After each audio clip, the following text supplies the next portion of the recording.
អាណិតណាស់ក្មួយតូចខាងប្រពន្ធរបស់កែវវាសនាត្រូវម្ដាយបីរត់ចេញពីមន្ទីរពេទ្យខណៈកំពុងសម្រាប់ព្យាបាលនៅថៃចំពេលមានគ្រោះរញ្ជួយដីកាលពីថ្ងៃទី28ខែមីនាឆ្នាំ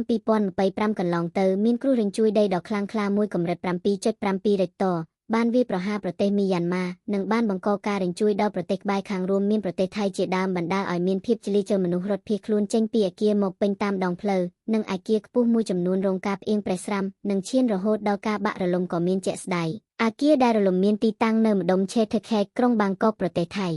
បានរលំរាបដល់ដីក្រោយរងការវាយប្រហារដោយគ្រោះរញ្ជួយដីសង្កត់កម្មករអស់ជាច្រើនអ្នកគួរឲ្យរន្ធត់ជាទីបំផុតហើយក្នុងហេតុការណ៍នេះដែរគេក៏បានឃើញប្រជាជនកម្ពុជាជាច្រើនក៏ស្ថិតនៅបាងកកដូចគ្នាដែរតួយ៉ាងកាលពីថ្ងៃទី28ខែមីនាឆ្នាំ2025កន្លងទៅនេះ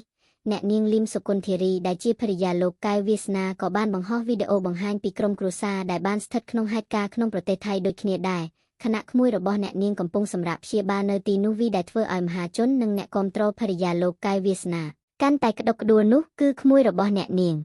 លីមសុគន្ធារីនៅតូចមិនទាន់ដល់1ឆ្នាំផងដែលទើបវះកាត់ហើយនៅទីនោះតែត្រូវម្ដាយបីចេញរត់ចេញមកក្រៅដើម្បីរកកន្លែងសុវត្ថិភាព